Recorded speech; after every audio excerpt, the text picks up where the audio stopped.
Alloh shunday zotki, huvallazi fis samai ilahun va fil ardi ilah. U osmonda ham iloh, yerda ham iloh bo'lgan zot. Nima degani? Osmonda ham yerda ham iloh degani. Mana osmonlar va yerdagi jamiki mahluqotlar Alloh o'rnatgan nizom bo'yicha yashaydi. Alloh o'rnatgan qonun qoidadan chetga chiqmagan holda yashaydi. Shuning uchun tartib borda. Koinotga qarasangiz, tartib bor.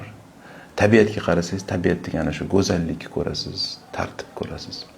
Nimani hisobiga unda tabiatda kataklizmalar bo'ladi, suv toshqinligi, yer qimlashligi va hokazo narsalar bu insonlarning ma'siyati tufayli. Ya'ni o'zi bu borliqda osiylik qiladigan yagona maxluq bu inson ekanda o'zi. Ana shu insonni Allohning qonuni bo'yicha yashamaganligi tufayli mana shu balolar keladi. Lekin agar inson ham Robbisiga toat, ibodatda yashasa, ya'ni Alloh buyurgan, o'rnatgan qonun qoidalar asosida yashasa, yer yuzi obod bo'ladi. Mana iloh ma'nosida aytdikki, u zot iltijo qilinadigan, musibatga uchraganda unga qochiladigan zot degan. Buni misolida masalan cho'kayotgan kemani misoli keladi oyatlarda.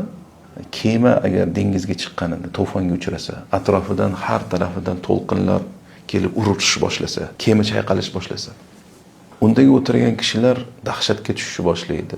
Shu paytda nimaga ibodat qilishgan bo'lsa, hammasini esdan chiqarib qo'yadi. Barcha olihalari esdan chiqib ketadi. Ya'ni bu olihalar nima bo'lishi mumkin?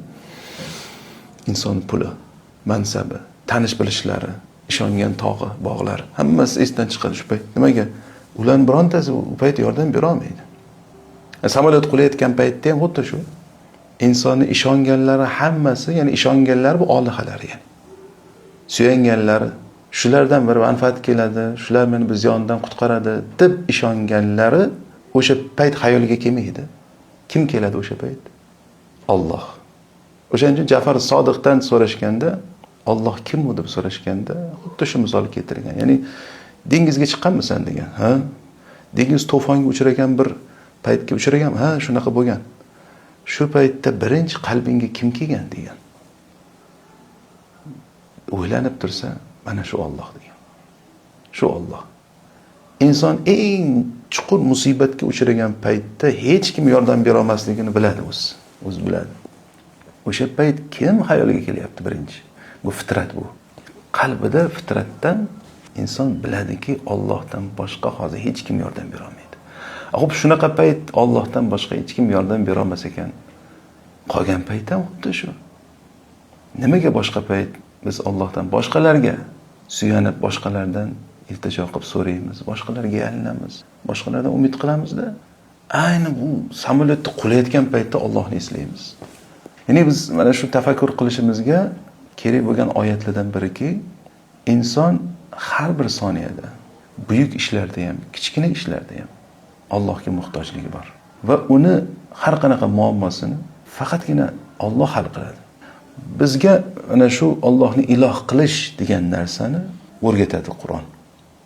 Bizning ilohimiz Alloh bo'lishi kerak. Bizni Alloh yaratmaganmidi, yo'qdan bor qilmaganmidi?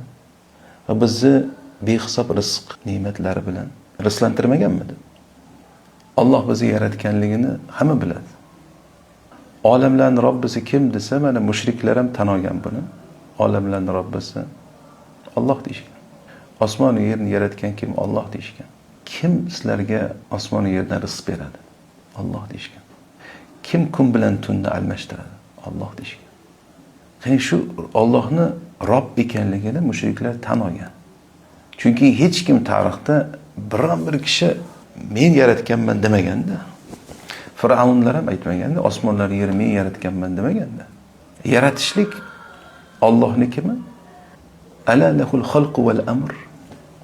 Yaratish ham uniki bo'lgandek, amr qilish, buyurish ham uniki emasmi? Yaratgan zot qonun o'rnatmaydimi? Yaratgan zot nizom, tuzum o'rnatmaydimi? Yaratganlarini ustida, ya'ni. Albatta. Shuning uchun biz tafakkur qilishimiz kerakki, xo'p, bizni Alloh yaratgan ekan, bizga rizq bergan ekan, berib kelyapti har kuni. Biz tanamiz Allohning izni bilan ishlaydi. Agar Alloh istamasa, yuragimiz to'xtab qolishi mumkin. To'xtaydi. Kim urdirib turibdi yurakka? Alloh. Kim tomirlarimizdan qonni oqizadi? Alloh oqizadi. Kim o'pkamizni ishlashiga tavfiq berdi? Oshqozonimizni ishlatdi, jigarimiz ishlaydi. Yani qancha organlar bor tanamizning o'zida. Ko'zimizga kim nur berdi? Kim nutqimizni bayon qobiliyatini berdi ya'ni? Kim bizni eshitadigan, his qiladigan qildi? Ya'ni biz tafakkur qilaylik, mana shu haqida tafakkur qilsak, hammasida javob Alloh bo'ladi. Xo'p, shuncha ne'matlarni Allohdan qabul qilib, nimaga biz boshqalar bilan mashg'ulmiz? Nimaga Allohdan boshqalarni unga tenglashtiramiz? Tengmas-ku ular. Tengmas-ku. Biz kimgadir suyanishimiz uchun, kimdandir umid qilishimiz uchun, kimgadir bog'lanishimiz uchun, kimnidir aytgani bo'yicha yashashimiz uchun unda ilohiy sifatlar bo'lish kerak. Ilohiy sifatlar bo'lish kerak. Allohdan boshqada hech kimda yo'q-ku ilohiy sifat. Ilohiy sifat nima degan? Masalan, iloh bo'lgan zot al-hayy bo'lish kerak. Ya'ni tirik, o'lmaydigan zot bo'lish kerak. Ya'ni o'lib qolmasligi kerak-da, ya'ni biz suyanib turganimizda. Iloh bo'lgan zot al-qayyum bo'lish kerak. Hamma narsani ustida nazoratda ushlab turadigan. Ya'ni u al-basir, as-sami', al-khabir bo'lish kerak. Ya'ni bizni holatimizni ko'rib turadigan, doim ko'rib turadigan, doim bizni duolarimizni, nidolarimizni eshitadigan. Ya'ni biz o'chirib turmasligimiz kerak-da, priyomda. Qachon bizga galimiz kelar ekan, qachon bizni eshitar ekan.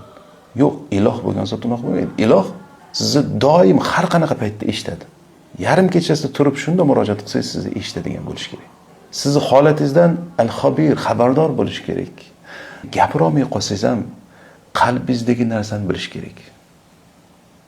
Allohda bor faqat bu sifatlar. U uxlamaydigan bo'lish kerak, mudroq bosmaydigan bo'lish kerak.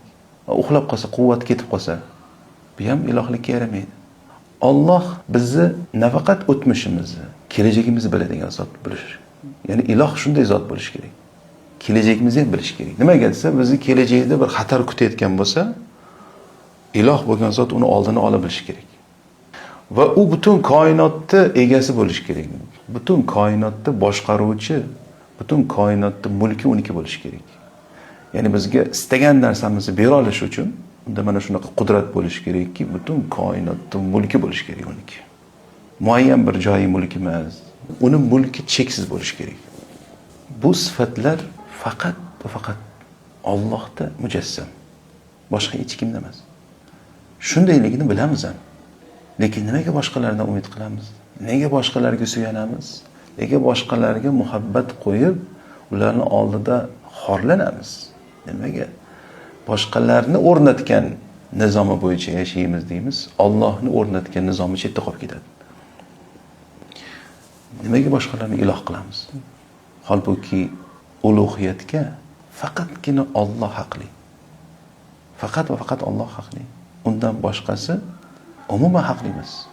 Insonlar iloh qilayotgan kishilar 100 yil oldin yo'q edi. 100 yildan keyin yana yo'q bo'ladi.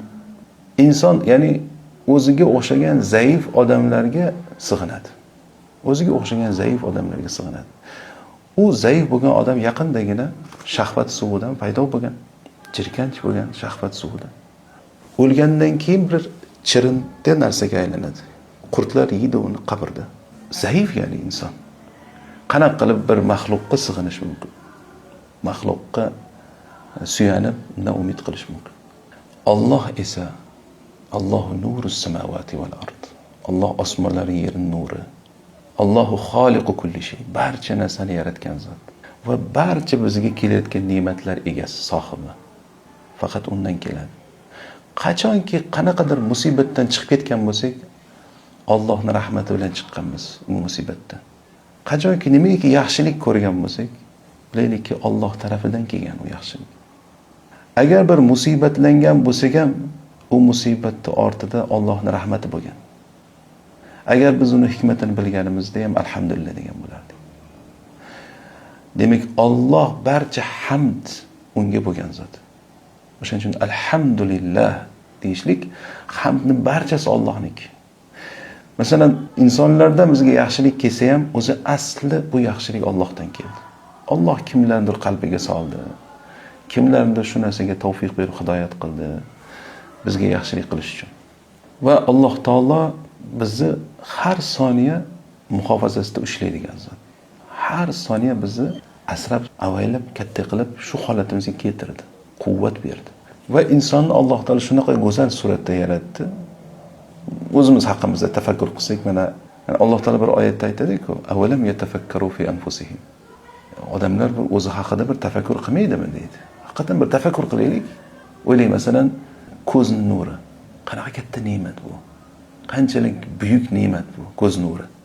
Dunyodagi eng oxirgi kamerada ham hali bunaqa megapiksel yo'q-da ko'zdagi. Uni yarata olmaydi ham inson. Vaholanki suvdan iborat o'zi tarkibida. Suv minus gradusda muzlashi kerak. Lekin mana minus 70 gradusda yashaydigan odamlar bor. Ko'chada yuradi, ko'zi muzlab qolmayapti. Nima hisobiga? Bir modda aralashganki, uni muzlashdan man qilib turadi. Burun haqida hech tafakkur qilganmizmi? Burunimiz masalan filtr vazifasini bajaradi. Tashqaridan bir mikroblar kirsa, ushlab qoladi o'zida. Keyin uni tozalash kerak bo'ladi. Tozalash uchun shu yergacha suyak bo'lib, bu yog'i yumshoq qilinganda, tozalashga oson bo'lish uchun qilingan. Keyin issiq havoni ichkariga salqinlashtirib kirgizadi, sovuq havoni mo'tadil qilib kirgizadi. Ya'ni ichkaridagi temperaturaga tashqaridagi temperatura ta'sir o'tkazmasligi kerak. Shuning uchun sovuqda burunlar qizarib qoladi. Qon aylanishi kuchayadi bu yerda. Kim bunaqa mukammal yaratdi? Taomlanganimizda oshqozonimizga tushadigan taom ichidan foydali elementlarni ajratib, turli organlarga tarqatadi. Zararli bo'lgan axlat tashqariga chiqib ketadi. Biz o'zimizga qolsa shunga qodirmizmi? O'zimiz qila olamizmi shu narsa? Ya'ni bu ayrim ne'matlar haqida hozir tafakkur qilyapmiz, lekin agar o'tirib shunday tafakkur qilish boshlasak o'zimiz haqimizda hisobi yo'q buni. Oxiriga yetib bormaysiz-da, ne'mat shunchalik ko'pligidan oxiriga yetmaysiz. Xo'p, bu ne'matlar hammasi Alloh tarafidan kelyapti, bilib turibmiz. Nega boshqalarga ibodat qilamiz? Robbul alamin mengagina ibodat qil deb turgan paytda, mengagina ibodat qil, menga hech kimni sherik qilma deb turgan bo'lsa, barcha gunohlarni kechirib turib, faqatgina shirk kechirmayman deb turgan bo'lsa,